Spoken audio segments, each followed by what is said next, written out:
Hey y'all, I'm Kara, and I love rom-coms. Hey, I'm Ro, and I love A Man in a Mask. Ooh, they are good. Oh, but you know we both love a nice cup of tea. Ooh, piping hot, a nice oolong perhaps. And this is... Just kiss already!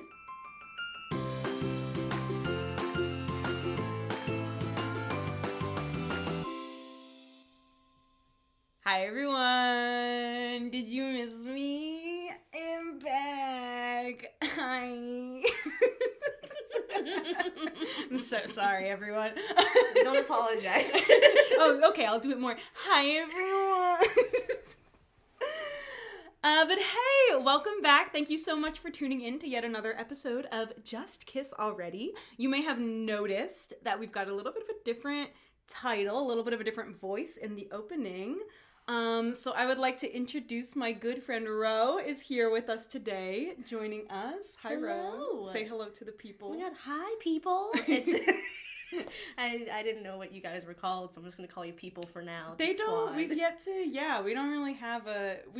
I feel like we've briefly been like kissers. No, it's kind of weird. To make a little kissy sound. A little kissy. They just go. You guys let us know if you've got an idea for what you would like to be. But for now, you're just hey. You're listeners. We love you. But go ahead. Yeah, introduce yourself. Hi, I'm Ro. I'm one of Kara's friends. That is true. Yeah, I don't really have much going on. That's fair. I'm just here to talk about some stuff that I'm passionate about, and I'm happy to be here. Exactly. That's what we want here. So, like I said, you may have noticed this episode has a little bit of a different title than usual. But that's because I'm starting a new series here on Just Kiss Already called The Deep End. Dun dun dun. And basically, thank you. That was great. That was exactly what. That's such a dun dun dun. A little lean. Yeah. A little fade out. Yeah. Did y'all hear that? I do my best to please. We appreciate you for that. So hard.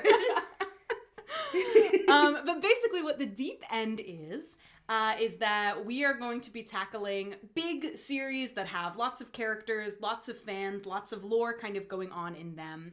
Series that might not necessarily be directly about romance, and talking about the many representations of romance within them. So, Harry Potter's got a lot of ships going on. That story's not about everyone kissing, but people do kiss. And that's what we're here to talk about, is the kissing, or the not kissing, or the characters that we really wish they had kissed and they didn't. And the characters that did kiss that we wish they didn't. God, they should not have. So to start us off, the first show we're going to be talking about is... Avatar: The Last Airbender. That's right! A personal favorite, I know of mine and of yours as well. Yeah. And I'm sure of many of our listeners. Avatar: The Last Airbender is a great example of a series that I feel like when it first came out, I feel like when it was airing, it had like a relatively good amount of traction, obviously, to stay on the air and to continue making episodes. But I feel like it wasn't until later, after it had kind of finished, that it became the phenomenon that it is now. And I don't know if that has any good fact behind it, if that's true or that's just kind of me and other fans' perception of it. I would agree with that a lot, especially I want to say return to streaming services of it as well made it a lot more accessible for people who maybe didn't get to watch it in the first place. Yeah. And then the internet having a lot more traction on this sort of fandom idea for properties that weren't just the big shows of the time. That also came out Supernatural was around that time as well, 2005. Oh, yeah.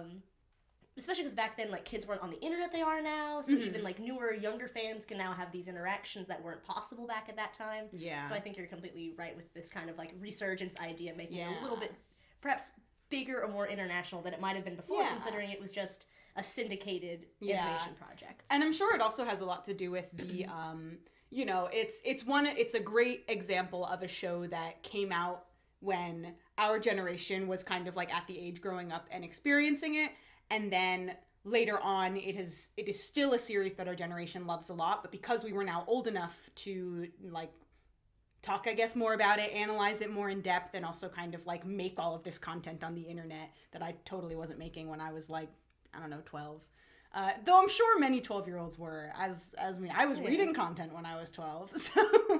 But, like, it's become bigger because we are also older and have more, I guess, power in that way to, like, actually talk about it. So we're just going to be talking a little bit about the romance that we saw on the screen in Avatar: The Last Airbender, as well as the other romance that definitely exists around the show. All of the ships, if you will. The fandom, if you will. Yeah, I know. Ooh. Oh my god. Yeah, so I guess without further ado, let's get into it. Hell yeah. So I would love to know, what is your, like, personal experience with Avatar: The Last Airbender? Did you grow up on it? Are you, what's your background? My personal love story with Aang, The Last Airbender. Oh my god. I was a Zuko girl, I'm sorry. Fair. Understandable. I grew up watching the show when it first, like, around when it first came out. It was the thing that my dad and I bonded over. Because when I was little, I was a princess kid. Yeah. And my dad's very manly man, so he did not like any of those movies. But I loved, like, the world of Avatar. Yeah. And my dad kind of appreciated, like, the storytelling and the art of Avatar. So that was the show that he and I would watch together. And we started watching it when the second season had just come out. And we had just gotten a DVR, and I remember this. So he recorded the ones that got played later at night of the first season for me, and we'd sit and we'd watch them together. And so now that I've grown up and it's come back to, like, Netflix and stuff, that's, like, another way that kind of we've bonded now that I've left the house. Is that when I come home, him, my stepbrother, and I, because he also was a similar age when it came out. Oh, cool. And he watched it. We all watch it together and talk about it. Yeah. So we'll watch a couple episodes at a time, and then yeah. How did you get into it? How do you like it? Similar, actually, kind of similar in a way. I like found it at some point when it was on TV. I'm pretty sure it was during the first season, because I'm pretty sure one of the first episodes that I remember watching was, like, one of the earlier ones. But so I started watching it just because, like, I remember distinctly, I really liked the way that they animated their facial expressions. Like, so I remember, funnily enough, of all episodes, The Great Divide, there's one where Aang just, like, he has this big smile on his face. I remember that. Yeah! It's so good. So I just remember watching it and, like, seeing that. The cactus episode. Yeah! Where he's, like, doing the wiggly wigs. It was just, it was so... for me, I, like, saw that, and I was like, oh, wow, I really like this. And so then I started keeping up with it, and then I found out that my brother also really liked it. So then it became something that me and my brother would watch together, especially as it got into the later seasons. Like, I remember we used the DVR, and we recorded, like, the final 4 episodes, and we watched them all. Because I remember me and him had to talk about, like, are we watching that now? Like, because we needed to watch it together. You have to. Yeah. The epic last battle. Yeah. I could talk about that forever. That's for the Just Fight Already podcast. Listen, I could talk about fight scenes. Stay tuned for the spin-off. But yeah, so I grew up on it, and it was one of my favorite shows growing up. I definitely remember, like, being with my cousins and, like, playing Avatar, like, being like, okay, you're gonna be Katara, and, like, Kevin is Zuko, and I'm my own OC that's also the Avatar. Because, that's how it works. You know, that's how it works. Yeah, you always want to be the Avatar. Yeah. You never want to be the non-bender Earth girl. Right? You don't just want to be freaking this guy. No. Who's just there. It's not fun. But then I definitely remember rewatching it, like, when I was in college, and then I recently rewatched it again on Netflix with a friend of mine who he had seen a couple of the episodes, but he had never really watched it in full. So I watched it with him, and I got to, like, experience him seeing it for the first time, so that was really fun. I also did the same with my roommate. She similarly had, like, I don't remember if she'd seen episodes or she hadn't seen any at all, but so I watched it with her, got to experience her first. I love watching a show for the first time with someone who hasn't seen it. So good. It's so fun. She was so funny, my roommate, because she really did not like how Sokka looked with his hair down. So every time his hair was down, she'd be like, put it back! And then my other buddy, Ryland, who I've talked about a little bit before, he really loved all the adults of the show, especially like Boomy. And so that was really fun because I remember the first time I watched it, I was a kid. So I obviously related to the children of the show a lot more. But upon rewatching it back, I've fallen a lot more in love with some of those adult characters that I really just didn't pay any mind to when I was younger. So it's been really fun to like recontextualize it upon different rewatchings throughout my life. And it's definitely one of my favorite series out there that exists. Oh, yeah. It is one of mine as well. It's one of the few ones that I genuinely will watch any episode if it's on. Yeah. Like even the filler episodes are. They're honestly like not even filler. Tales of Ba Sing Se. That is to this day. I will sob so when I hear the leaves from the vine. Like. I'll fight anyone who calls that a filler episode because it's literally not. Episode. It's literally not. There are plot points made. It's not. Everyone shut up. Canonically, it is the best episode. IMO. Yeah. But we're not here to talk about that. We're here to talk about who's kissing who. Exactly. They fight with their lips sometimes. Yeah. So let's start by talking about what actually happens in the series. Yes. So obviously, I feel like the biggest, most foremost relationship that we have is Aang and Katara. Yeah. Katang, if you will. How did you feel about Katang? Were you vibing with that? I was vibing with that. I kind of enjoyed the. I'm a big fan of a guy who just really loves his wife. So him just really being like, this is the woman for me. Yeah. And then him kind of being like, I'll wait till she sees me for who I am and what I can give her. She sees me as a little kid now, but I'm gonna be tall. I'm gonna be tall. I'm gonna be cool. I'm gonna be cool. She'll have to look me in the eye, and that's when she'll get it. But also it's kind of appreciative that like he wasn't the creepy trope that we see a lot as well, if that makes sense. Yeah. With, like, guys who have crushes on girls when they stick together in, like, that kind of trio. Yeah. He was like, friend time now. Yeah. I also just loved their whole sort of, energy together, the way they went back and forth, you know. And I loved that also that they didn't let Sokka be the third wheel a lot, as you see. Yeah. I just loved them together, perhaps. They are one of my more favorite couples, I think. Really? Yeah, it's a hot take, I know. I was gonna say.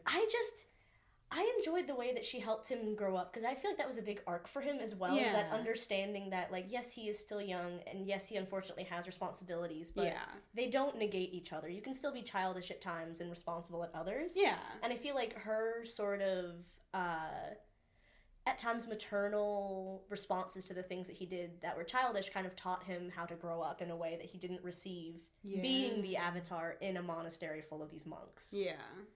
At least that's my take from what I've seen of, you know, from what we've seen of his childhood, you know. Yeah. Especially because he got separated seemingly by his peers, or kind of got ostracized after it was announced and after he got his tattoos and stuff. So I think that her treating him kind of like a guy for most of the time kind of helped him reconcile with himself. Yeah. What are your thoughts on Katang? Because like, so the first time that I watched the show, I was not a fan. Yeah. Not really for any particular reason. I feel like, because I know there was kind of a lot of people who really liked the Katara Zuko thing, and so because of that, they hated the Katara Aang. I didn't really like Katara Zuko either upon first watching, so I think... Did you just want Katara for yourself? You know, listen. I don't know what it was. I guess maybe it was because I was much more interested in everything else that was going on. And I mean, there were a couple episodes that, like, even upon rewatching, I'm like, I don't like, Like, I think of the fortune teller one is one where I was kind of like, freaking stop it. Like, don't do that. And then there's also, like, when the play, where he's like, we kissed. And I was like, watching it later, I wouldn't necessarily say it's like, oh my god, it's one of my favorite ships, but I see it much more. I see a lot more of the things that you're talking about upon rewatchings, and I am fine with it. I would not say I necessarily go out of my way to enjoy Katara Aang content or anything like that, but I see why it works, and I like it. I think they're good together. I want to say, to defend myself real quick. Fair. They're not my favorite ship, like, across media. It's like they're my favorite canon ship across media. Because a lot of the ships that I like aren't canon. Yeah, fair. Understandable Honestly, reasons. same. But for canon couples, especially for like the animated shows and like kind of kids oriented media, they are one of my favorites. Yeah.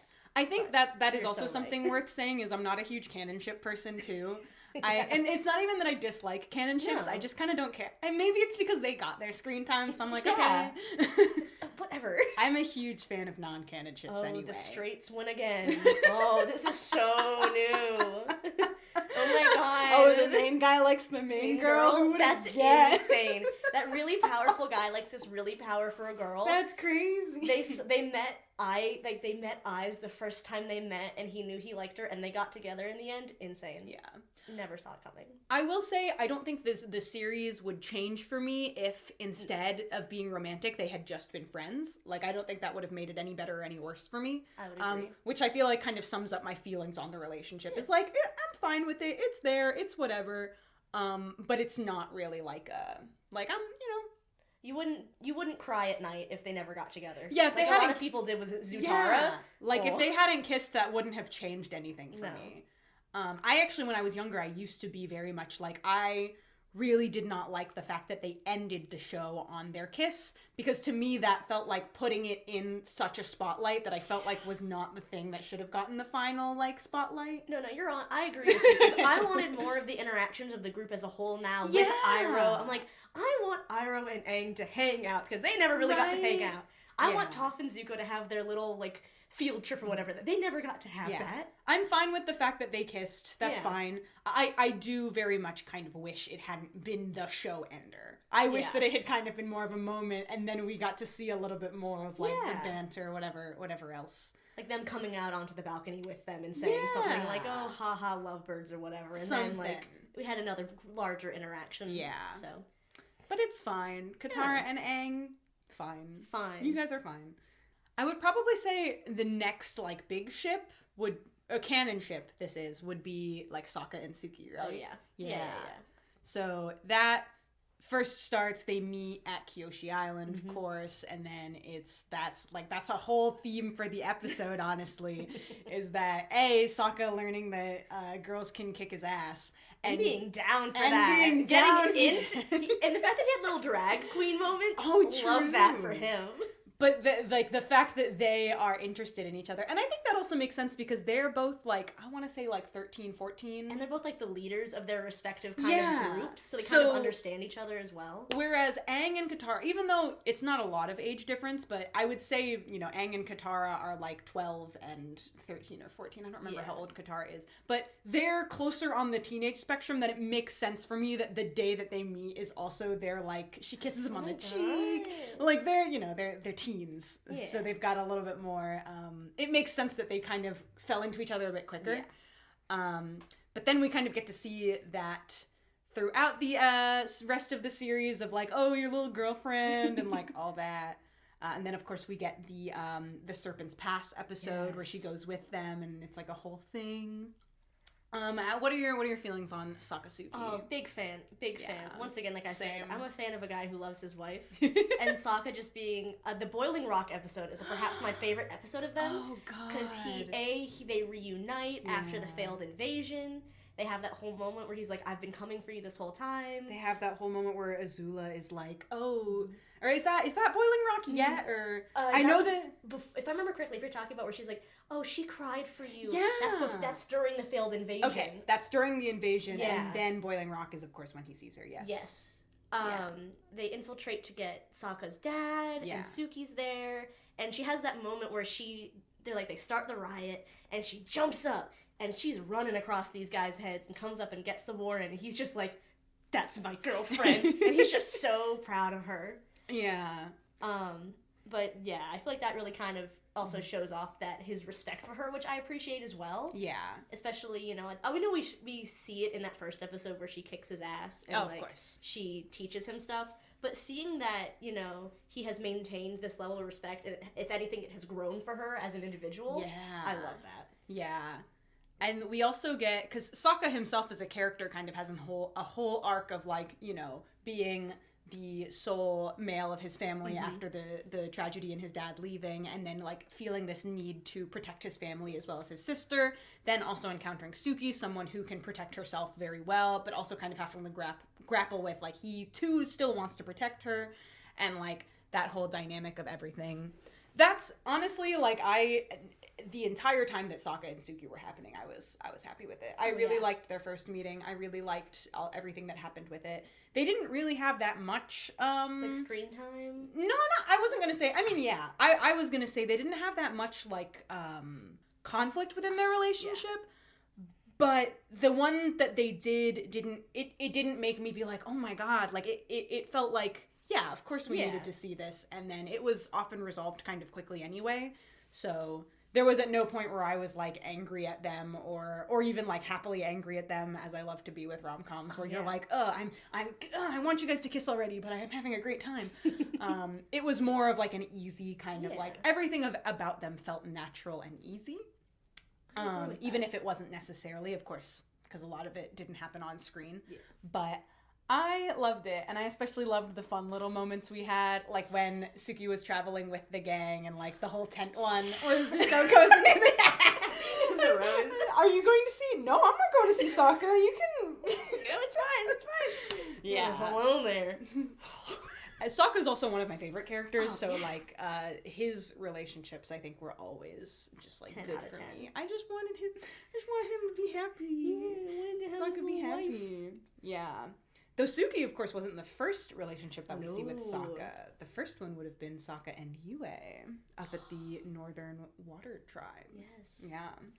That relationship, I feel like, is one of the most beautiful things Avatar really did with the series, because for the few episodes that Yue was in, she had a profound impact on not only, like, the group as a whole, but kind of the show. Yeah. And I loved the way that they sort of had that relationship, that sort of Romeo and Juliet class divide, breaking up the arranged marriage. Yeah. For her to sort of be a hero and understand sacrifice. Because that's one of the biggest things that, like, that show did well as like, understanding the true measure of sacrifice. Yeah. And having it be the princess of the Northern Water Tribe in this horrible moment of, like, war, and then you see, like, Sokka's reaction when they realize that they've lost her, and the fact that he kind of keeps her with him throughout the series as well, because a lot of times they'll just drop it, but he, like, remembers her. You'll see him in scenes looking up at the moon, and the swamp, that one always gets me. The hallucinations of the swamp, but especially the one between Sokka and him seeing the vision of Yue. Or was it, even if it was with the swamp, we don't know it. That could have actually been her spirit. Yeah. But I don't think it was, because I don't think she would have said those things to him. No. Yeah. Yue herself was such a strong character, like, characterization-wise, but also, like, you know, to choose to sacrifice yourself for the good of others at such a young age. Yes. Just wow. She got to be the moon, though. It's pretty cool. Yeah, she got to be the moon. She was the moon spirit. It's pretty sick. That's pretty... I mean, if I was at a choice of, like, oh, do I sacrifice myself to save people? If someone told me, but you get to be the moon, I would be like, all right, that does even the scales, I gotta say. Die and become the moon? Yeah, like, if I'm just dying, that kind of sucks. Yeah. But being the moon. Being the moon, though? Yeah. That sounds pretty lit, fam. Yeah. Especially, like, considering that in Avatar, all things have spirits, and you can come back and mess around with people. That's pretty good. Also, with Yue, we have the iconic line of, "My girlfriend turned into the moon." Oh. That's rough, buddy. Oh, man. Yeah. So, shifting a bit off of the gang, and I guess more to still the gang in later seasons, but I would say probably another big relationship that we have, canon relationship, is Zuko and Mei. Oh. Yeah. What were your thoughts on Zuko and Mei? How'd you feel? So when I first, like, realized that they kind of liked each other, I was kind of against it. A, because I was a Zuko girl. You wanted Zuko for yourself, I understand. Yes. Especially once he cut off his disaster of me. The hair in season 3. Oh. But I also, because I will say, as a child, I didn't appreciate Mei the way I should have. I thought that she was just kind of a meh character. Fair. But upon rewatching it as a much older person, I'm like, oh, she rocks. Yeah. She is rad. Yeah. Zuko doesn't deserve her. The knife skills, that's so cool. Yeah, so, she's very cool. I also, once I will say, the first time I watched it, I had a... It's kind of embarrassing. I didn't realize in some of the scenes that that was the same Mei in the flashbacks as in current day. Like the first two flashbacks that we see, I didn't put that together as a child. Oh no! So I was like, man, it's so weird that she has two friends named Mei. Anyway, and then I was like, you're so stupid. So when I saw the flashbacks, I was like, okay, this is pretty cute. You know, childhood crushes coming back. Yeah. You know? And then I did like them. In season, like at the end when we see them get together for the period in which Zuko's back in the Fire Nation. Yes. I feel like they had perhaps not the healthiest dynamic, but I feel like not the worst one I've seen. I mean, it wasn't necessarily, I would say, them as a relationship. No. I think it was more the surrounding. Yes. Like, Zuko was already having a hard time with himself. Also, there was like a war going on. There was a war. All of these relationships are surrounded by. There was a war going on. And like his sister and her best friend was like kind of trying to get rid of him so that she could be the leader of the nation. Yeah. And was kind of jealous of the time they spent together. So that meant that whatever time they kind of got together was just sort of like them trying to split off from the group a bit. Yeah. So that having your little sister around all the time when you're trying to kiss your girlfriend. I know. So annoying.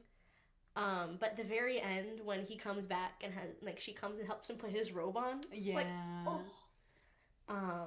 But yeah, I do like them now looking back more than when I first watched. Yeah. Like, what are your thoughts on Zuko and Mei? Because, like, you know. So I would honestly, I this is very similar to Katara and Aang for me. Yeah. Where, except actually a little bit different, because I wouldn't say I disliked them when I first watched it. When I first watched it, I was like, this is fine. I probably didn't have any feelings one way or another. Watching it as I got older, I understand it a bit more. I can appreciate the kind of like childhood crush, and then obviously the turmoil in the middle being more of their own respective situations and the situation of the world as opposed to anything going wrong with their dynamic or their relationship. And then I can absolutely see them finally kind of getting that moment in the end.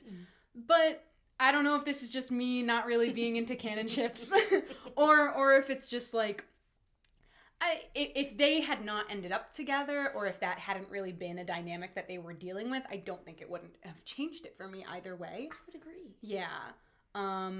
And I think a lot of that has to do with, I'm a really big fan of Zuko. I love his character. He's one of my favorite characters. And I feel like there was just so much else going on with him that, for me at least, the romantic side of that just kind of didn't seem necessary. But I've got no gripe with it. I think it fits perfectly well into the series. I think it fits perfectly well into their characters. I think it's good. I'm just, not going to be looking up any Zuko Mei fan art. I'm not going to be. Ooh, my baby's kissing. Yeah, I'm not going to be blasting my OTP or anything. It's fine. Yeah. But I guess kind of similar to how I felt about Katara and Aang is like if they hadn't had that final moment, I don't think it would have really changed the series for me. They're fine. I really like them individually as characters. I think that's a big thing for me to also kind of highlight here is as like I love Mei. I really like her. And I really, really enjoyed watching her specific dynamics with Azula and Ty Lee as well. They were the best. Yeah. So all of that for me kind of like satisfies my curiosity of their characters. Yeah. The romance between Zuko and Mei is kind of like extra, I guess, for me. And so it's just kind of like, it's fine. They're sure. They're there. They're cute together. They work together. It's fine. It's fine. Yeah. What does he say that one time? He's like, I love when you hate the world. I love it when you hate the world. Oh, and then the beautiful line, I love Zuko more than I fear you. Oh, yeah. That was so good. Yeah. Oh, that whole kind of betrayal moment at, once again, Boiling Rock, genuinely, I think one of the best episodes of the series. Yeah. 1 and 2. Mm-hmm. If only because we get to see this much characterization and, like, these moments between these characters. Yeah. The whole May turning on Azula thing I did not expect in the moment. That one hits me, but what hit me even more is Ty Lee. Yes. Because she never really had a chance to, like, have that iconic line, but Ty Lee basically choosing May over Azula and, like, basically showing, like, her friendship with May means more to her than her fear. Because she basically showed, like, I love May more than I fear you, even though she didn't get the chance to say that, but, like, I feel implied. like, yeah, my first watching of it, I was like, yo, May with that killer line. Upon rewatchings, though, Ty Lee's moment of her kicking her down and being like, what are you doing? Go! Is, oh god, it hits. So good. Yeah, I'm also a Ty Lee girl. I'm a big fan of Ty Lee. She's one of my favorite characters as well. Oh yeah, she's also one of my favorite characters. Yeah. Ty Lee also does get a little bit of romance screen time, though, because she's definitely flirting up Sokka. Oh yeah, big time. Yeah. I mean, she's kind of shown to be, if not necessarily a flirty character, definitely like an object of desire. Yes. Which we see like with the beach episode and all of that. But we do get to see the kind of fun dynamic of like, it speaks to her character so much because she's like, yeah, I'm doing this to help my friend, not because I truly believe in this cause. Because she's like fighting these people, but she's also like, you're cute. Hey, Sokka, what's up? You want to kiss after this? You got anything to do after this work? Yeah, I'm not gonna break your arm, so can we like make out a little? It's just like go on a little date. I loved that.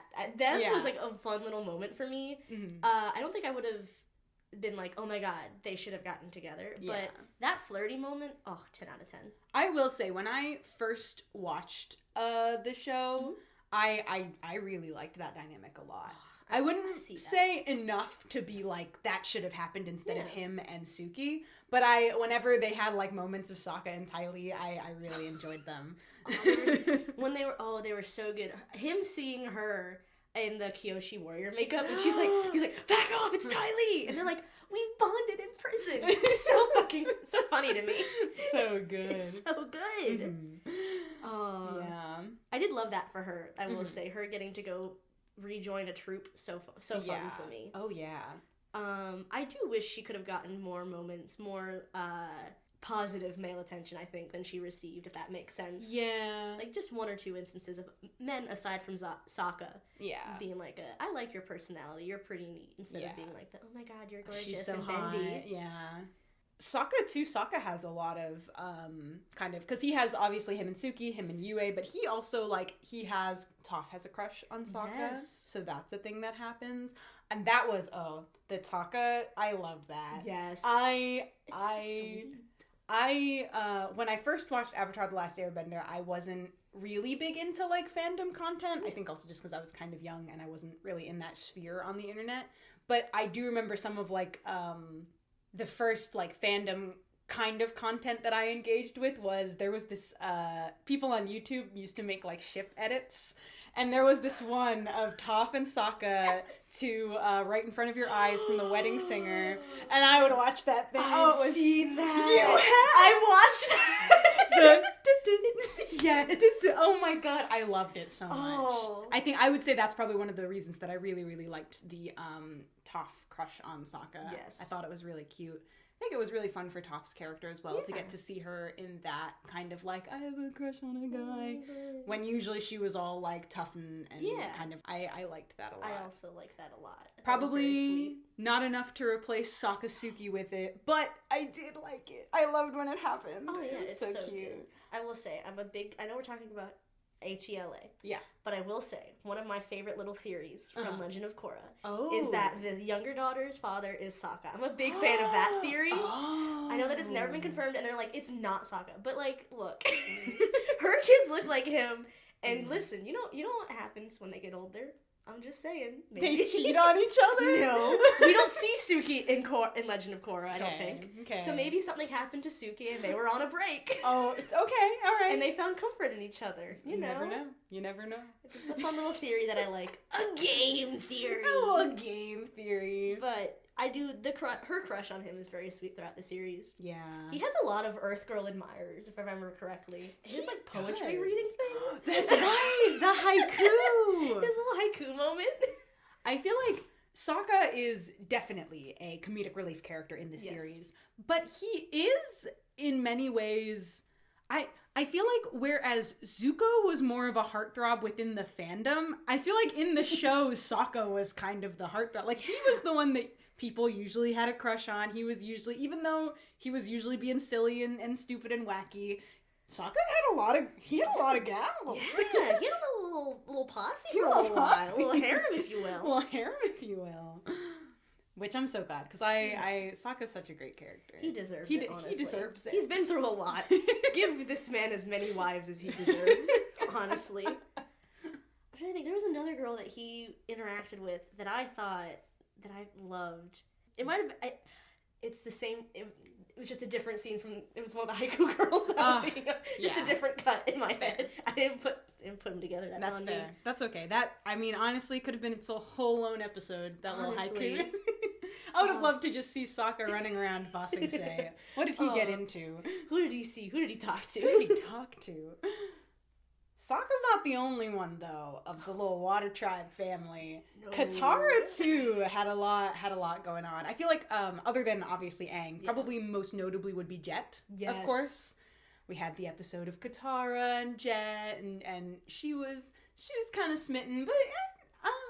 well, I feel like Jet has the vibe of, like, the Playboy-y. I would say that he was like, yo, she kind of cute. Yes, okay. I would agree with that for sure. Yeah.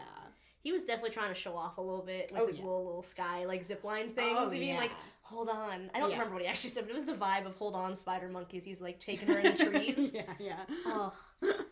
Hold on, spider Wow. You know, his moment in Bossing Say where they run into each other again is also very good. Yeah. I will say with them, I feel like that was a really great moment that we got to see a lot of the childlike playfulness that romance was in this series because, you know, they were young, they were children.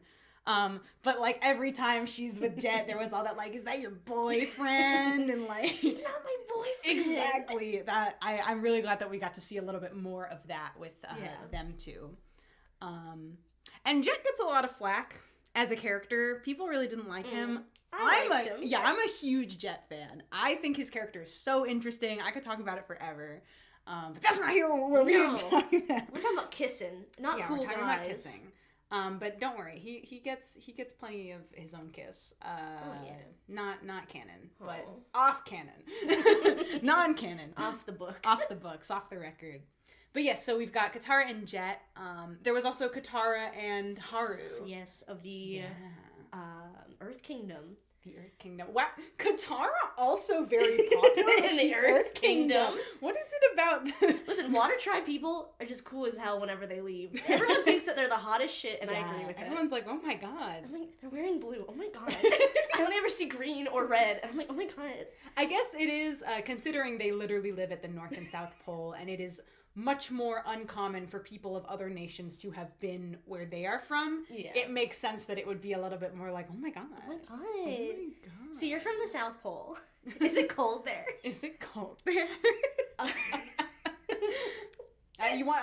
Listen, in the world of Avatar: The Last Airbender, I bet you anything Katara and Sokka heard somebody ask them, so is it like, how cold is it down there? All the time. Yeah. And they were just like, yes, it is very cold.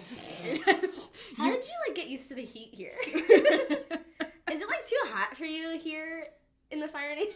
How come aren't you guys usually wearing those big coats? What's that all? Where's your coat? Where's your big coat? I thought you guys wore fur all the time. Yeah, you're just wearing like clothes. That's so weird. Damn. You don't just carry that with you? Yeah. What about, if you get cold? But who else do we see Katara with? We've got Jet, Haru, Aang, obviously. She has like a couple flirty moments with her being a little femme fatale for a moment with those guys who are bothering Aang. Oh, yes. She's like, come here, boys. Yeah, and she just freezes them to the wall head to head. Yeah. Oh, so good. We're talking about canon right now. Yes, we'll get to Zutara later. Don't you worry. We have some thoughts on Zutara. I can't really think of anyone else that she has like in kind of like explicit in canon moment with. Yeah. She was the more reserved of the water tribe duo, I'd say. Yes, that's true. A little bit less focused on the romance and the flirting, and a bit more focused on the objective at hand. The war. I haven't loved since the war. I haven't loved since the incident. And to round off the gang, obviously we have Aang himself, the Avatar. So that title already kind of carries with him some potential for people who are like, oh my god. Yeah. I definitely wouldn't necessarily call him any sort of the series heartthrob, but he has his moments. He tries. Like the girl from the fortune telling village. Yes, Meng. Meng, yes, that's right. She's a big crush on him. She's like, oh my god. He's the best thing ever. Yeah. He has that one girl from Kyoshi Island, and he also has that guy on Kyoshi Island. Yes. I don't know if that's... in my head, it's canon that it was because he liked him. But... he was like an adult! Foaming at the mouth. Oh, no! Because in his head, he is 112. Okay, that's fair. Okay, I don't like it. I thought he was like a teenager. I have no idea. That's fair. I just know he was, like, tall. You saying kids can't be tall? Well, you know. That's fair. Listen, you got fair thoughts there. As a non-tall kid, I just don't have experience. But he had a whole little posse on Kyoshi Island. He had like a whole little guy, because that was like a whole thing where like he had his gaggle of girls, and he was like, yeah, Katara, like everybody likes me here, and she was like, you're going to die if we stay here too long, and he was like, you're just jealous, which I guess is yet another example of an episode where I was like, Aang, knock it off. I wanted to smack his little bald head. I was like, knock it off. Stop it. A little basketball head. Little basketball looking ass. Stop it. Stop it. I get it. He's 12, but stop it. You're the Avatar, man. Yeah. Oh, he when he's in the Fire Nation and he's being Kuzan, he has the one girl from school. Oh, they have that little dance. Yeah. Oh. But then he dances with Katara, so God. you know how it is. I love his failed attempts at like trying to be flirty with the melon. I can't remember what he says. I just remember him holding a melon and looking at her and doing this face that I can't recreate for the life of me. He's just like, so you want to do activities or whatever he says. And I'm just like, oh, you're trying so hard, you're doing buddy. good, buddy. Aang was very funny, because whenever he was interested in someone, he had kind of no qualms trying to be a little flirty. But then when someone was interested in him, right over his head. He had no idea what was happening. He was like, we're good friends. This is my buddy. Yeah. Oh, man. I mean, the whole episode with Meng definitely, like... Oh, yeah. She's like, I hope I meet the love of my life. He's like, yeah, good luck. Hope that works out for you. Oh, I'm so excited for you. Though I did really like the moment where he's trying to take the cloud book, and she kind of shows up, and she's like, you don't like me, do you? And he's like, I like you. And she's like, no, like the way that I like you. And he's like, oh. And he kind of is like, yeah, I don't. And I think they have a nice little, because she's kind of like, it's okay, but I just know that I like you. And it's like, anyway, we're going to go trick the people into clouds. And it's so the volcano doesn't kill them all. Anyway, gotta go. Gotta go save your life. Gotta go save your life. And then I guess the last of our kind of little main crew we've got going on, Zuko. Yes. He also has some kind of outside moments. I think the most notable one being when he goes on his date with Jin, right? Yeah, Jin. Yeah, Jin. When they're first on the run with Iroh. Yes. And he has that very sweet moment with her where he lights all the candles. Yeah. That was something that I really, really liked. I think probably, so when it comes to canon relationships, I in a series like this where romance is not the focus, I oftentimes enjoy them much more when they come at a time that something else crazy isn't happening. Like when Aang and Katara have that whole talk right before the big battle, I'm like that's not important right now. Whereas with this is the time where Zuko is kind of grappling with his own identity, and he's also trying his best. He's kind of resigned himself and being like, I think I want to try and live my life like this with my uncle. And him going on this date is like a moment of him just being a teenager and not being the fire prince and not being like on the search for the avatar. He's actively trying to just live a normal life. And so I really liked this. I thought it was so cute. And I mean, she's so like, oh my God. I love them. She's the flirting expert. She was so smooth. He was so awkward. Poor his Zuko. His little gelled out hair. Yes. His uncle did. He's like, just so smooth. The freaking them at the restaurant. She's not my girlfriend. Zuko, shut up. Zuko, she could have been. Zuko, she could have been. This is what could have been for poor Zuko. Yeah. This poor lad. That was a really sweet moment. I really liked the yeah. dynamic of that little relationship for a second, for a moment. It was a nice little reprieve from poor Zuko. Yeah. He needed that moment. Another moment I really liked with Zuko was the girl that he meets that he ends up taking the, what is it, like an ostrich horse? Yes. From, where they have the kind of moment. I don't know if it was necessarily intended to be romantic, but it felt flirty to me.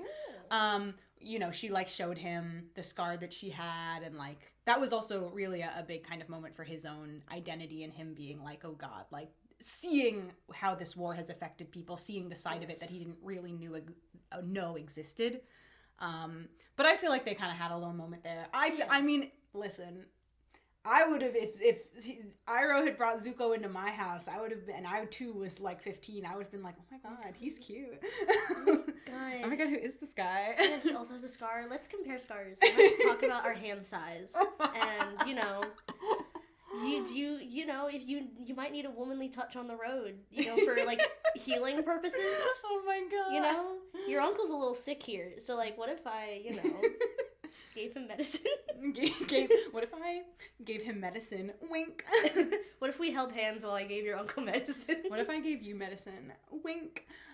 But yeah, I definitely perceived that as a little bit of a flirty moment. I would say that was another example of the pull that Zuko had. Yeah. Mm-hmm. He was just, every woman wanted him. True. When he wasn't awkward. Yes, true. That, as soon as he opened his mouth, you know? Yeah. But then sometimes, like Jin, they're like, you stupid idiot, I love you. I was one of those women. Fair. Oh. Hello, Zuko here. That frog. I was like, he's the one. He's the one. I do that.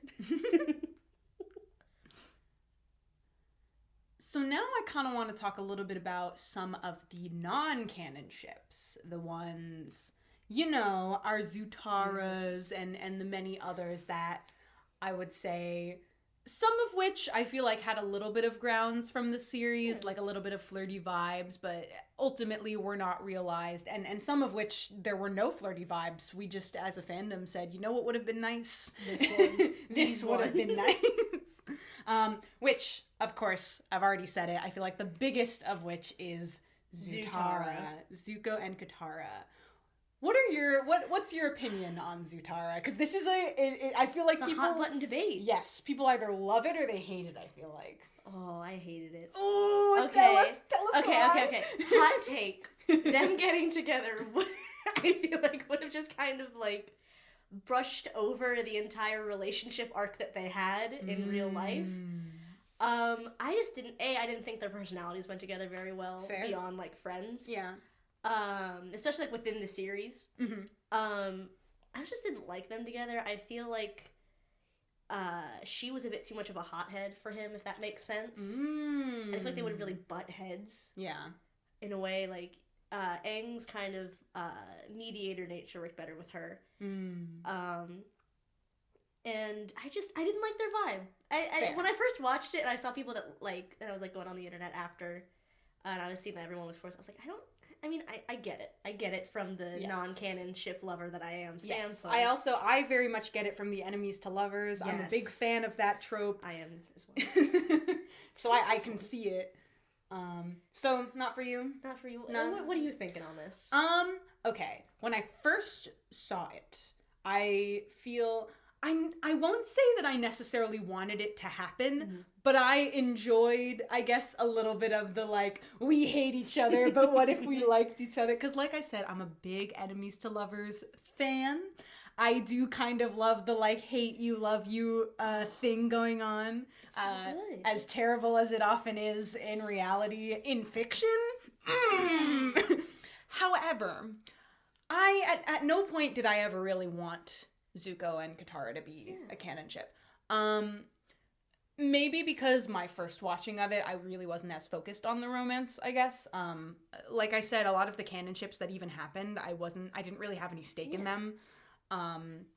So it wasn't necessarily something that I was hoping would happen when Aang actually kissed Katara. I was not part of the people who were screaming into their pillow. Oh yeah, or fist bumping into the air. Yeah.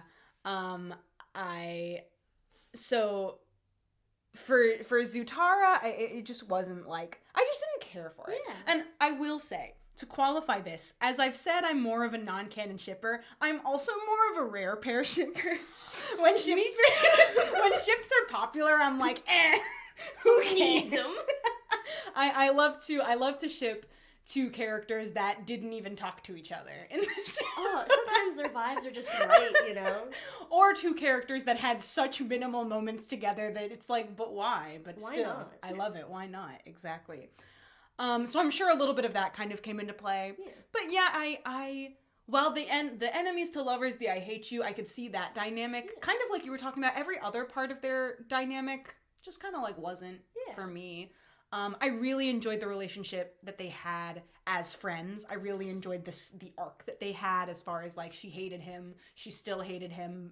He had to like kind of in many ways prove himself to her, but there was also like them just actually understanding a little bit more about each other, made it easier for them to see eye to eye. And actually care for each other a lot as friends, as we got to see in that the Agni Kai between Zuko and Azula. I think that was a really, really great moment. But for me, I definitely perceived it as very platonic. If anything, in many ways, maybe even like familial love, like seeing her as a younger sister. That's me though. I gotta say, I definitely enjoy some Zuko ships, but none of them are with the people he actually ended up with, or Katara. And I guess for me also, Katara is a character who I really, really like, but I don't really ship her. I agree. Yeah. I don't have any ships with her in them. I love Katara. She's there. She's great. I especially love her as like, if I'm interested in a ship, I love her dynamic of like her friendship with that ship or like whatever. But yeah, no, I guess for me, I just didn't really care so much for like any kind of romantic context. I just kind of loved her being cool and learning waterbending and being kicking ass and all that stuff. I agree. I just like Katara. I just like Katara. Katara X herself. She doesn't need nobody. Yeah. She's here to tell our rare pairs that they're being idiots. Exactly. It's love so good. She pops in and is like, you like each other, bye. You're like, oh my god. True. So that's definitely probably the biggest non-canon ship that we've got going on. But another one I know that I've seen, that personally I don't know. I guess I'll ask you, what is your opinion on Azula Sokka? Because, we might as well pair one fire sibling with one water sibling. Oh, the red-blue. We love to do it in the fandom. Yeah. I like it more than Zutara, but I wouldn't call it something that I would interact with on my own. Yeah. If that makes sense. I'm not upset if they're there, but I'm not going to go searching for it. Yeah. I kind of like her being kind of psycho and just kind of like he asked for pickles, with Sokka being the I wanted pickles goofy guy. I kind of like that. But beyond that, they're okay. Yeah. Like what do you think about that? Because yeah, it's not one I would go out of my way to read about. I feel like I can understand where it comes from, especially because I understand why people are pairing one of them with one of the Water Tribe siblings. I get that we like the fire and water. Yeah, it's also just not one that I guess I care for as much. Okay. I will say, interestingly, while I feel like I have not seen very much Azula Katara, I would say Zuko and Sokka, so like the crossing, Zuko and Sokka I have actually seen a lot of. That's like what are your thoughts on that? Now we're really getting into be gay. Because they would never put the gay on air. Not in 2000 2005. Oh my god, it was that long ago. Yes. Bro. It was like 0506 if I remember correctly. Yeah. So now we're really getting into, I feel like, the fandom ships as opposed to the ones that were a little bit skirting more on the actual like public side. But Sokka and Zuko is one that I feel like is pretty popular. I will say that in my time, once in a while, I'm going through the Avatar Last Airbender tag. I have sought after some Zuko and Sokka fics. I will say they're generally like modern AUs. I like them a lot. Okay, yeah. But I do kind of like their dynamic as well. I feel like having the more goofy and the more straight-laced deadpan is a big kind of dynamic that I enjoy in a lot of my other ships. Yeah. So it's just kind of translated here. Not something that they kind of just did with the show. But I will say, I like them. I like them more once again than some of the other fanon ships. Yeah, I would also say as far as the fire sibling, water sibling pairings, the multiple iterations of it, I would say that I think Sokka and Zuko works the best. I would agree with that as well. I'm with you on this. Zutara, nah. I understand why. Like I said, I understand why it has the traction it does. I'm not gonna yuck anyone's yum. Don't you worry. But. Not for me. No. And Sokka Azula is another one that's like, it's fine. Yeah. Katara and Azula, I think they would kill each other. Oh, yeah. I don't think it just doesn't work. No. But I could see the fun of silly goofy. Especially like I feel like Sokka and Zuko. I've seen like the rhetoric of like once Sokka was very excited when Zuko joined the gang because he had someone else to like make jokes about and to roast. I feel like Zuko would be down for that. Yeah, I feel like I see it. It's a nice little dynamic. It is. I feel like our little trio, Azula, Ty Lee, and May. There's also a lot of popular iterations of relationships between them, and also honestly, them just as a throuple is a thing. What are your thoughts on that? To explain this the best that I can, it ebbs and flows for me, if that makes sense. Because like I think it depends on what they do with it. Because I feel like if it hadn't been for the fandom, I wouldn't have been the fan of it that I am. Like I wouldn't say that it's one of my top fandom ships, but fair. You know, I respect it. I don't dislike it. But I feel like if I were to go into the show once again clean slate, I wouldn't enjoy the dynamic, only because I feel like the Azula we see isn't a healthy person to be in a relationship with, much less a polyamorous one, and I'm a much larger fan of Ty Lee and May than I am with her with either of them. Okay, I see that. But big fan of Ty Lee and May as a couple, both as my own kind of fanship as well as within the fandom as whole. Yeah. What do you think about the whole throuple situation with them? Like IMO, I guess when I think of these characters and shipping with them, I start to kind of contextualize it a bit outside of the series, I guess. I feel like yeah, dude, why not? Also, just because, like, why not make everybody date each other? Like, who cares? But if I were to say one of my favorite iterations between them, my favorite would probably actually be Azula and Ty Lee. Oh, that's a good one. Yeah, because I feel like Ty Lee and May, I enjoy the friendship a bit more of, and I think that's also colored by, I really, really like the dynamic that we get of their friendship in the show itself.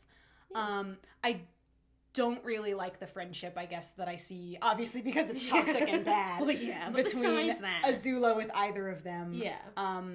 Which is why it's kind of easier for me to remove them and then just be like, okay, but now taking like base personality of like funny, bubbly, flirty. And you know, we have the beach episode where like Ty Lee's kind of teaching Azula how to flirt and Azula is just absolutely, we have that moment as well where Azula, like Ty Lee feels upset about something and I can't remember what it was, but Azula had a moment. They were fighting and Azula apologized to her. Yeah. It's like I think that's the only time in the series where we see her apologize or be kind of like a teen is with Ty Lee. It feels so to me, the three of them, I feel like while I think the strongest friendship was between Ty Lee and May, when it comes to Azula as a character, I feel like of all of her interactions with everybody, she had probably the softest spot for Ty Lee. Yes.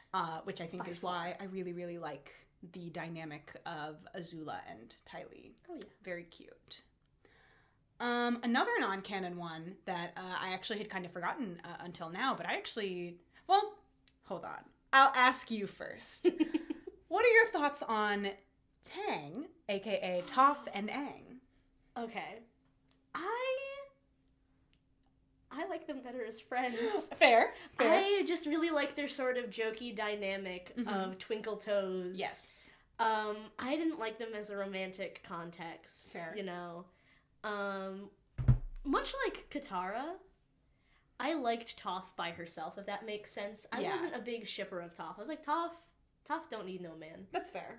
I think when watching the show, besides her crush on Sokka, I really kind of envisioned her as gay, if that makes sense. Fair. Yeah, I just, not my biggest ship, but I get it. Like, how do you feel about Tang? My feelings about it now are probably similar in that I feel like I really like Toph as a character kind of on her own. I'm like, I'm not really interested, I guess, in reading about her romantic exploits. Yeah. However, when I was younger, I loved Tang. Oh, that was for a while. That was actually one of my favorite Avatar: Last Airbender ships. I loved the I feel like it's the same. It's the fire and water pose, air and earth pose. I also kind of liked, because they're actually the closest in age, whereas there was a little bit, not a big one, because obviously it's one of those things where it's like when they're older, it's basically nothing, but because they were in their teens, it was a little bit of a difference of like, you've been alive a year or two older than me. But they were actually kind of closer in age, I believe, than Aang and Katara, I think. I don't actually know for sure. I don't know. Everybody, they also like age in the middle of the series. Everyone has like a birthday. So, but I actually did kind of like their dynamic. I wouldn't necessarily say, like, I think a lot of it comes from like extrapolating and then making stuff up within like fan content. Within the show itself, I think great friendship. But yeah, I feel like going kind of outside of that, I actually did kind of like a little bit of an Aang Toph kind of vibe. I liked it. Yeah. Cause I can't like canon things. So. Never. That makes us basic and probably kind of straight. No. Yeah. Ridiculous. I will say they are, out of like the sort of straight couples that we see in the fandom, I will say they are my favorite. Tang. Like I said, I'm a big fan of the sort of stoic girl and goofy guy. Yeah. It's very good for me. Goofy guy. A little goofy guy. Well, he's just a little goofy guy. He's just bouncing around and she's holding them steady. So the last non-canon ship that I want to talk a little bit about is one that I wouldn't necessarily say it's controversial because it doesn't have enough traction to be controversial, but it involves a controversial character. I already know.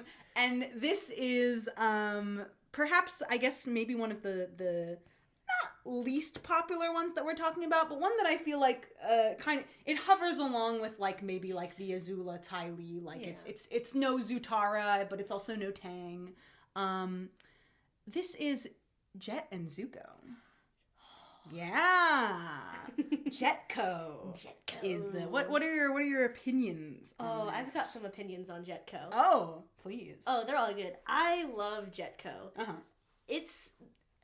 I love Jetco the way I feel like a lot of the fans kind of liked Zutara, in the way that's like enemies to lovers. Because we have the few moments that they interact are wild. Yes, so much happened. He's a firebender. These little hook guys. Yeah. Ugh. I love the idea of them as well. There's just something about Jetco in the fandom that really just gets me in a way that none of the other ones really did. Fair. Jetco is one of my biggest ones. Fair. What are your thoughts and opinions on Jetco? Because, so Jetco is actually my favorite ship in Last Airbender. I did not discover it until more recently, I guess. Like, I had no idea it existed the first time I watched it. I don't even think I knew about it on my second rewatching. But I think once I started to get more interested in Zuko as a character, I started consuming a bit more, like, Zuko content in general. And then I found Jetco. And I think also around the time that I was starting to appreciate Zuko more as a character, I was also starting to appreciate Jet more as a character. because I remember once I got this kind of like more perspective on Jet and started to decide that he was honestly one of my favorite characters in the show. I then, I just took two of my favorite characters and I put them together. But so I'm a big fan of canon divergence things. Yes. And one of my favorite things out there is there's a whole kind of population of Jetco content that surround the idea that Jet never saw Iroh firebend the tea. And so then it kind of explores, like, would they have then continued to be friends in Ba Sing Se? Would they have continued to interact? What would have happened? Yeah. And I think that's a really, really fun divergence to explore. Because it's such a small moment that if it had been slightly different, if the tea had actually been hot enough, or if he just hadn't been looking in that direction, we could have seen a completely different dynamic between these two characters, a completely different relationship between them. Maybe him getting to know Zuko and their kind of understanding of each other could have been something that helped him get out of his mindset of, like, they are evil, or maybe it wouldn't have. Maybe it just would have made for a really interesting scene where he, like, realizes he's a firebender, but now he's also, like, his friend, emotionally invested. Yeah, I think this is such an interesting pairing of characters. A lot, like you said, the moments that they had together in the show are so wild. They meet and then they, like, steal, they rob a ship, they Robin Hood it, and then next thing we know, like, he's seeing him as a firebender, and it's like a whole thing, the whole episode where he's just attacking them in the tea shop. It's already so interesting.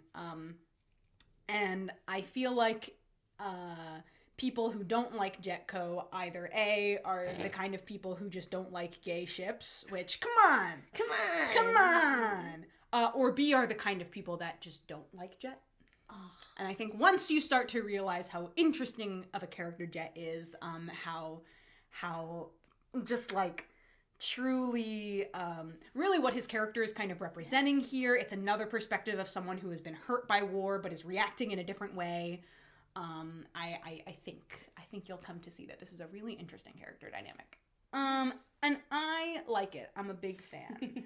I would not hesitate to say that it is my favorite ship, my favorite potential dynamic in the series. Yeah. How about you? What's your favorite? Okay. Do you have a number one? I do have a number one. Ooh. It is a hot take. Oh my god, I'm so excited. I haven't said a word of this yet because I want your genuine reaction to this. I'm so excited. It is a rare pair, and it is Hakoda and his friend Bato from the Water Tribe. Oh my god! I love that. I've read almost every fic out there for them because there's so few. They deserve more. A lot of them are based on, like, kind of overcoming grief and the changing of relationships as you get older. And I just love, like, the genuine friendship that they have, the genuine relationship that they have. Even, like, the kids kind of see him as a secondary father figure already. I think that's, like, a fun dynamic between them. And I love an old guy realizing that his friend also loves him a little bit. Yeah. And it's just a beautiful ship that deserves more love, IMO, honestly. Yeah. I feel like, obviously, the main characters of the show are oftentimes the kids. Yeah. The teens. That's who this show is revolving around. So it makes sense that a lot of the content, the fan content, would also be revolving around them. But yeah, the adults of the series, too, as I've become older, I've come to really, really love the snippets that we get to see of all of the adult characters. And while I guess I personally haven't really put them in any romantic contexts, except for the ones that are, like, married or dating or whatever they're doing. Yeah. I discovered them from a different Zuko and Sokka fic, actually. Really? Yes! They were just they were just there. They just happened to be together, and I was like, what? It's when, it's the type of fix. It's the type of fix where when the main pairing is gay, everybody else also has to be gay. Everybody gay AU.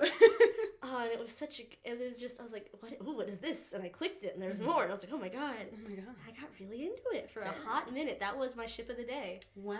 Was Hakoda and Bato. It was right after it came on Netflix. They had a resurgence of fics. Yeah. So good. Unfortunately, from what I've seen, there's no fan edits like they used to. Aw, well, yeah, that also just has kind of fallen out of popularity, I feel like. I want Evanescence behind these two men holding hands. Aww. But yeah, like I said, it's a little bit hot. Yeah, that's fair. What are some of your other like favorite ships, canon or non-canon? Canon or non-canon? I really love my other favorite ships honestly are canon. I'm a big fan of Katang. Fair. And I'm a big fan of Suki and Sokka. Yes. I would say my favorite canon ship is Suki and Sokka. I really like that relationship. I think it's very cute. Yes. I like Suki and Sokka's relationship more so that it would be my number 2. But I feel like just the way that they do Katara and Aang's is what made it number 3 for me. I would like, once again, I'm not going to search out fics for them the way I would like Saki would. That's the ship name. I'm sorry, Saki. Is there pairing name Saki? I don't know. I don't know what it is actually. Now that I think about it, it's either Sukka or Saki. Oh, I feel like it's Sukka. It's probably Sukka. It feels like they generally put him at the end. Yeah. So Sukka, I'll read fics about Sukka. Yeah. I don't really read fics about Katang. They had the whole show. They're fine. They don't need any more. They had the whole show, and they had bits in like a second sequel show. Yeah. They're fine. They're fine.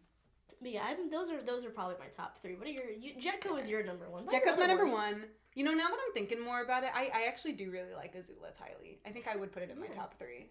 And you know what? I'll throw Sakasuki up there because I do like it. Yeah. I don't necessarily seek out content on it, but if I'm thinking about pairings that I really really like, I would say probably the same as like you were saying about Katang. Like I really like it.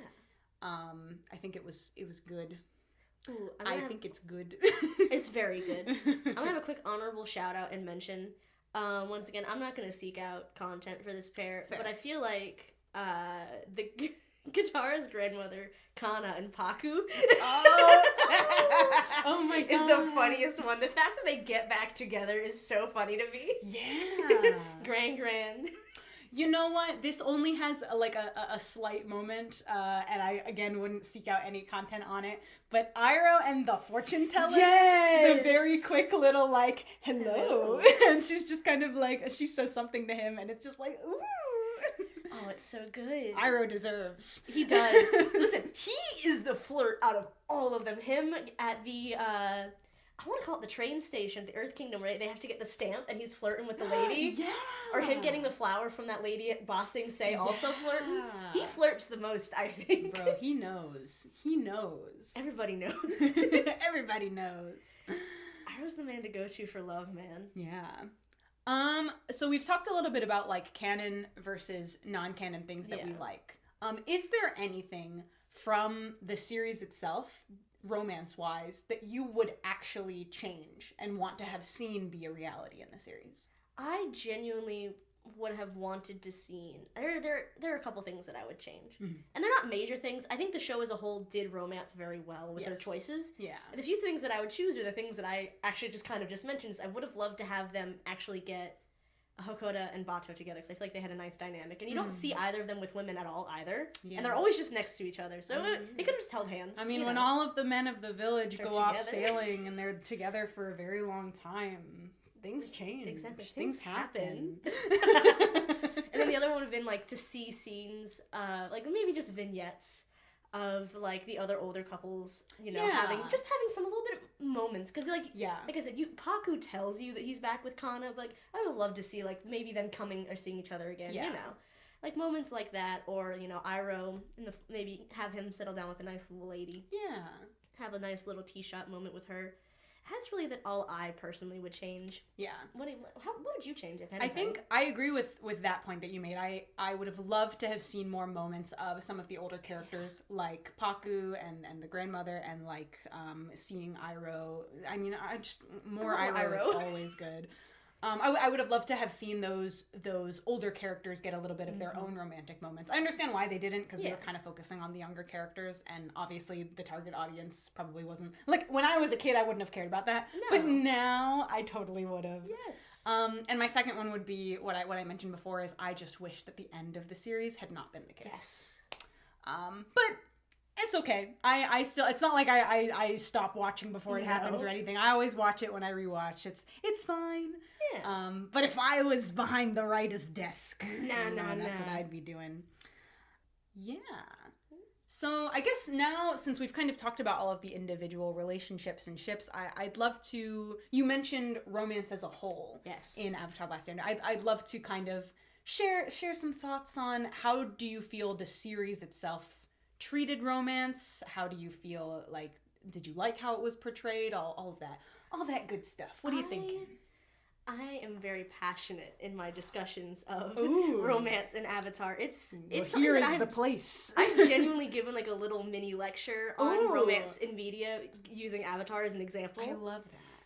So I feel like Avatar: Last Airbender is one of the few series that has genuinely done romance with like a big war story well, with the balance, right? Because a lot of kids media that I've seen growing up and seen now, watching and flipping through channels, they kind of put the war really on a back burner to focus on this romance. Which, Hunger Games made me so mad. Yes! So mad! You have things to worry about! Katniss, stop it! And like, Avatar had like a couple moments, but A, they were few and far between, and B, even within those moments, like we talked about a little bit, like where they're about to go, Katara and Aang are about to have this like invasion and they're having this moment. Yeah. You still see in the background everyone doing things. Like, it's never forgotten in the way that a lot of shows do it. And there's also, like, I'm pretty sure Katara straight up is like, are we doing this now? Yes. And it's like, yeah, thank you, Katara. They have this sort of, like, self-knowledge and, like, self-awareness of these moments that I appreciate. And as well, like, Avatar as a whole, I feel like really portrayed the... You mentioned this earlier, like, the childish aspects of childhood romance. Like, they did well with that. They never made, like, the male characters be overly creepy with women that they liked. Yeah. They had a lot of respect for the other women, which I appreciated. The flirting was real. It was awkward at times. Yeah, it was awkward most of the time. Most of the time it was awkward. But that's how it is when you're, like, 13, 14, and you're trying to flirt with someone in middle school or as a freaking high school freshman, you know? Like, you're figuring yourself out. They're figuring themselves out. You don't know what to do. No, you're just trying. And not, like, all of us can be Jin. No. No. Oh. And the way that they also, like, showed, specifically Katang, I use that as an example a lot when talking about slow burn romance in media. Like, they didn't go from just being friends to kissing, right? A lot of people just do that kind of jump. You see, like, you see, like, the trend of blushes between Katara and Aang kind of you start with Aang having the most, and then Katara starts to catch up, and they start to have kind of, like, this equilibrium of both understanding that they're liking each other, but just realizing that now perhaps isn't the best time, or they're just kind of not ready to go for the plunge. Yeah. And when they eventually kiss, I do appreciate, I don't like that they ended with it. Yeah. They started the kiss with a hug. Yeah. Instead of just going for a little peck. And I loved that for them. They really showed the importance of building a relationship instead of just becoming romantic. And I love the way they did that. And even the characters like Sokka and Suki Sokka and Yue who got into a relationship almost immediately, like we've kind of discussed, they showed arguments. They didn't just sort of be like, they're teenagers and in love and everything's great. Yeah. They showed, that arguments are okay as long as you solve it and have a calm discussion. Yeah. And I will make the argument for Sokka and his two relationships. With Sokka and Yue, there was definitely kind of like a time pressure there because she was about to get married. So the fact that they became so romantic so quickly makes a lot of sense. Yes. And with Sokka and Suki, I would say...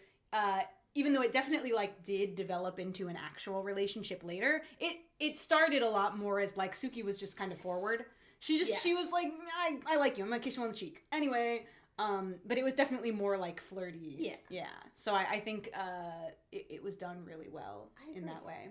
I would also agree, I feel like, one of the gripes that I had with Korra was the fact that I think they made the mistake of having the focus be on the romance, even though there was like shit going on that we needed to. I'll never forget the first time that because I actually started watching Korra and then I had to stop because I just kind of couldn't finish the first season, and then I tried again, and that was the time I tried again. I ended up watching everything because it was all out by then. But when I got to the episode about Korra and Mako and Bolin and just the whole like, oh my god, I have a crush and now it's like a thing, I was so mad. I was like, are you kidding me? You've got to be kidding me. God damn it. I want to learn more about pro bending. I know. That's cool. But focusing, of course, on Avatar: Last Airbender, I agree. I think they not only balanced the romantic aspect, they made it seem very real. I feel like it felt like when it happened, it wasn't forced, it wasn't shoehorned in there. It was happening because they were kids and teens exploring their feelings and having crushes, as they often do. Yeah, I personally I would love to hear this lecture that you've had one day. Please sit me down. Of course, because I'm a big fan of this series and the way that it portrays romance. I go in depth about romance being ingrained within the plot versus like being an additive versus like taking away from the plot as well, which is another thing that Avatar did very well. IMO is having the romance kind of add to it instead of being a detractor. That's what it's for, detractor. Yeah, I will do that happily. Any final thoughts that you have that you want to share about either ships, romance in Avatar? What else? For anyone listening who hasn't rewatched it or has never watched it, go give it a rewatch. It's on Netflix. Yeah. It's 10 out of 10. You gotta. Yeah. It's perhaps this isn't necessarily focused on the romantic as a whole, but just Avatar: The Last Airbender is, in my opinion, one of the best shows I think ever created. As a media, not even just a child's media, I think just media as a whole, it's one of the best. But I agree. Thank you. Thank you. That's another dissertation that I have. Is why it is the best media. Can't wait to read it. Yeah, I agree. I feel like obviously we're focusing on the romantic aspect, which I think is done really well. But as a series itself, it's just so good. It's one of the few series, in my opinion, that genuinely shows what war is, and in a way that's palatable for children, easily understood. And it even displays propaganda, which is something that you don't see in kids' media. Yeah. Is this understanding of how that works, and it's just even showing how relationships can form despite barriers, showing the impact of not even just like war as in battles. Because like you get movies like Mulan that shows you, you go to a battlefield, you fight. Yeah. But like with Avatar, it also shows you pollution. It shows like the other lasting impacts of a long war, like famine. And it like I said, it's just one of the few series that I feel like does the job it set out to do. Well said. Thank you. Well, I think that's all, folks. Yeah. I feel like we've said all that we can say. Of course, if we think of anything else, we'll let y'all know. Yeah. And I would also love to know if there are any ships or relationships that we didn't talk about that you feel passionate about. Please leave us a comment, send us an email. I would love to hear about it. Or if you disagree and you think we got everything wrong, please tell us. I'd love to know what your dissertation is on Avatar: The Last Airbender. But yeah. Once again, I want to say thank you so much, Ro, for coming on here, for talking with me, talking to all of them, sharing your thoughts and your thinks and your words. Oh my god. Thank you for having me. Thank you for listening to us, obviously, Yeah, she'll be back. Don't you worry. We've got plenty of other things to talk about. You're not getting rid of me yet, folks. Yeah. Is there anything or anyone you would like to shout out? You'd like to give a little bit of traction to? Shout out to Avatar: Last Airbender. Yeah. Shout out. You know what? Shout out to the band Ghost, because I've been really into them lately, and they're masked men that I appreciate. Some masked women that I appreciate. Yeah. If you want to find me, we'll tag my art Instagram below. Please do follow Ro on all of the things. We'll tag her things, so follow them. You want to? Yeah. I don't remember the handles because I just rebranded, guys. Be proud of me. That's okay. Well, they'll be there in clickable form, so you can easy follow. Yeah, it was a pleasure having you on. I hope to have you back soon. As always, thank you so much for listening. Thank you for tuning in. I know if you are a frequent listener, we've had a little bit of a break, so thank you so much for coming back. And if you are just finding me for the first time, hi, welcome. Thanks for sticking around. Love to have you. Please stay as long as you'd like. I've got a guest room You're welcome to anything in the fridge. Just like, I will ask, I've got like this face wash that it's really nice. So like, please, if you're going to use it, just like ask first, you know? Yeah. I'll leave a nice blanket on the couch for you when I come visit. Yeah, I've got lots of pillows, don't you worry. And remember to park in the guest spots. You don't want your car to get towed. Yeah. They're real bad about that. Yeah, honestly, it's the worst. But yes, thank you so much for listening. Hope to have you around next time. Love you. Mwah. Get home safe. Sleep well. Sleep well. Text you. Leave a comment when you get home. If you're driving right now, leave a comment when you get safely to your location.